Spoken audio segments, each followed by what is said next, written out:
In this video, we're going to be taking a look at working with our EasyStone TrueType fonts that came with your EasyStone Macro Rhinestone Design Package. Now, as you know, the design package came with 20 pre-designed pre-stone fonts.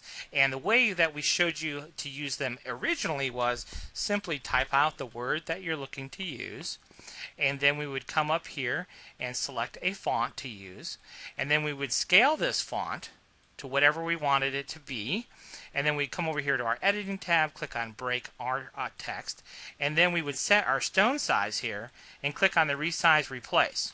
And we would take a look at that result. Now you can see all the stones are overlapping.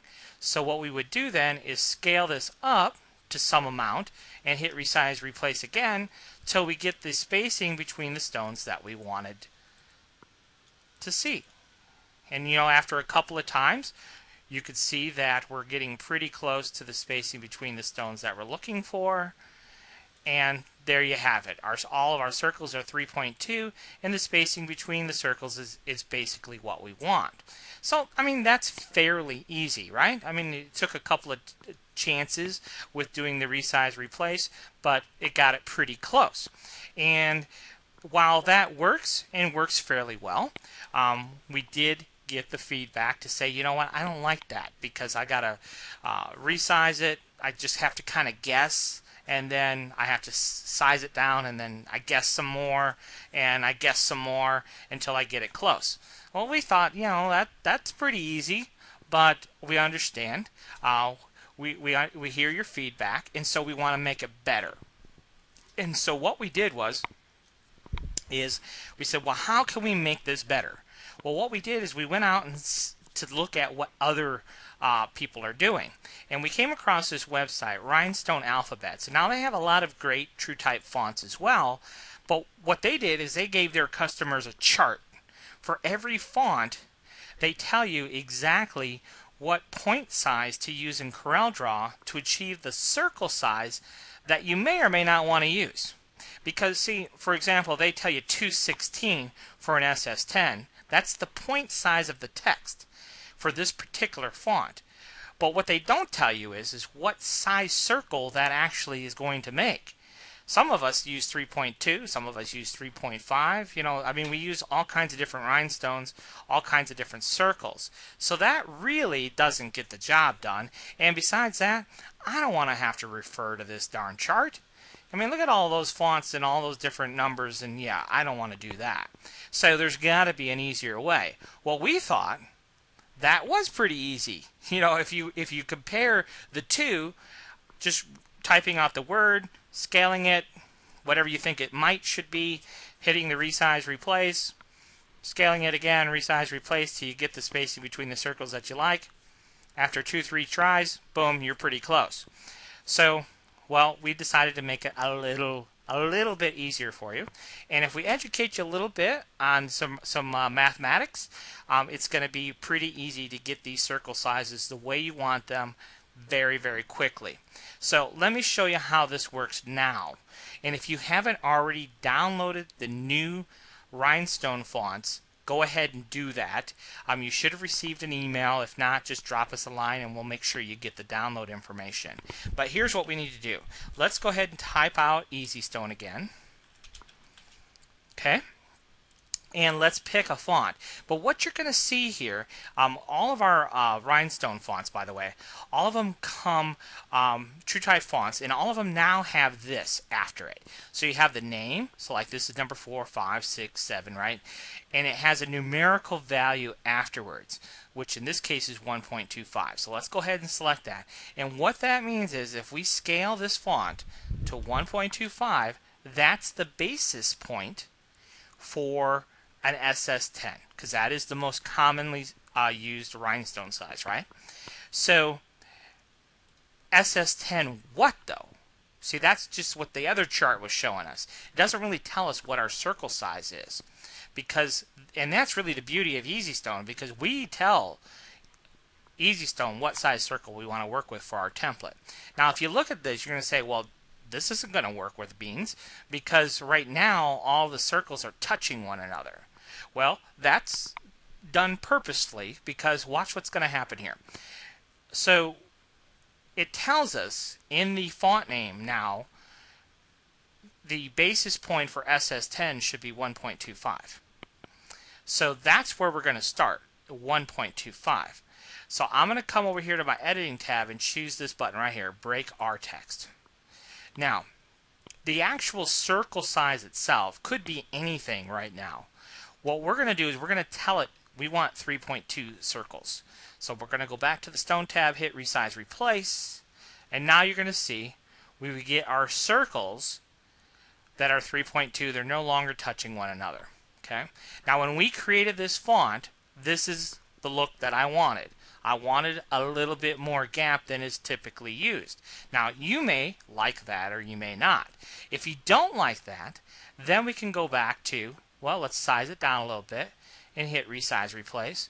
And yes, I like that spacing a little bit more, or we can make it even a little bit tighter if we want to. Resize Replace. Okay, now that might be a little bit too tight, so we'll go back the other way a little bit. Resize Replace.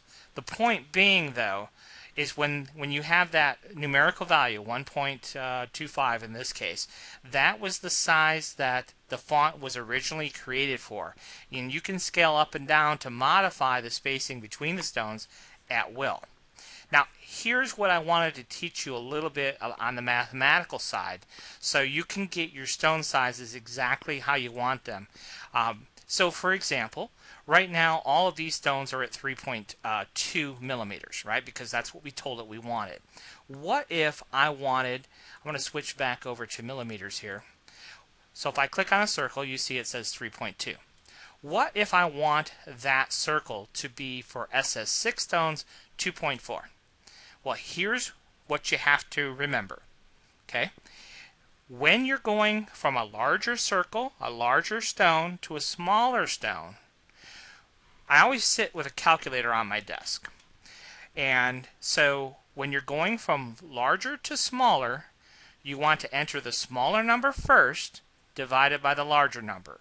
So for example, let's say for SS6 stones, I use 2.2. I type in 2.2 divided by my current circle size, which is 3.2. And it tells me that I need to scale what I have 0.6875. So if I select the entire design and come up here to this where see it says scale factor. Now my calculator says 0.6875. But that's not the value that I would enter here. So I kind of throw away the decimal point and I'm going to scale this 68.75. So let's try that. 68.75. Enter. I scaled the design down. What happens when I click on a circle? You can see that my circle size is exactly 2.2 millimeters. Now if we wanted to, we could just simply select the design, change our stone size, and hit Resize Replace to just verify that they are in fact 2.2. But they were 2.2. Alright, so now we know that arithmetic, right? Now what happens if I have, so I have easy stone right now. This is, let's go back to inches for a moment. So this is 0.7 inches tall. Now what if I want to go the other direction? What if I want to take a small stone and make it a big stone? So let's say, for example, for SS16 stones, I want my circles to be 4.3 millimeters. Well, we know that the circles right now are 2.2. So when you're going from a small stone to a larger stone, the math changes. Okay, and so the way we do that is we enter the larger value, which in this case is 4.2, and we divide that by the smaller value, which is 2.2, hit equals, and we get 1.9090909. Okay, so what do we add into our scale factor? So again, we have to kind of throw away the decimal point. It's not 1.9, it's 190.90%. So if we type in 190.90%, right? And then click on a circle, and let's go back over to millimeters. Now you can see that our circle size is 4.2. So now these circles would be perfect for our SS16 stones, and be ready to cut our template. The spacing between the circles, of course, remains the way we want it. Okay? So that's how easy it is to work with the Rhinestone fonts. And I know that may not seem easy, but trust me, once you get it and understand it, it really is. Always sit with a calculator on your desk, because there's times where you're going to need it for lots of different things. But that's the easiest way. You don't ever have to refer to a chart. Imagine looking for the particular font that you're working with, and then defining this. And like I said, this chart doesn't even tell us how big a circle is going to be made if we start off with a font that's 216 points for SS10. It doesn't even tell us the size circle that we're working with. Here we're telling you the exact size circle, and using EasyStone to resize our circles with the resize replace feature. And then once we have our circles to a certain stone size that we know, then we know the math to make it whatever size we want. Okay, so again, if you're taking a larger stone and making it smaller, you start with the smaller number divided by the larger number, throw away the decimal point, and think of it as 68% or 70%. Just throw away that decimal point. Then if you go the other direction, small to big, then we're going to take the bigger number divided by the smaller number, again throwing away that decimal point, and then entering in the value appropriately. And once you've done it a few times, then it's going to become second nature for you, and you'll get a lot more use out of these Rhinestone fonts. But like I was saying, all of our fonts, it'll be super easy because all of them start with EST, and they all have now, every one of them have the like this is 1.25, 1.75, 1.5, 1.25, 0.75. So they all now tell you what size font. So like this one right here, if I want to use this font right here, we know we're going to start out with 1.25 and this one here is only a ½ inch tall, 1.25 inches tall. This one's 0.9 inches, 1.625 inches. So it's going to be a lot easier to work with these fonts for you going forward. If you have questions about using these fonts, let us know whether you like them, don't like them, what seems to be holding you up in using them, because that's how we can make it easier for you. If we understand the stumbling blocks, we'll work pretty hard to simplify the process even more. Thanks for watching.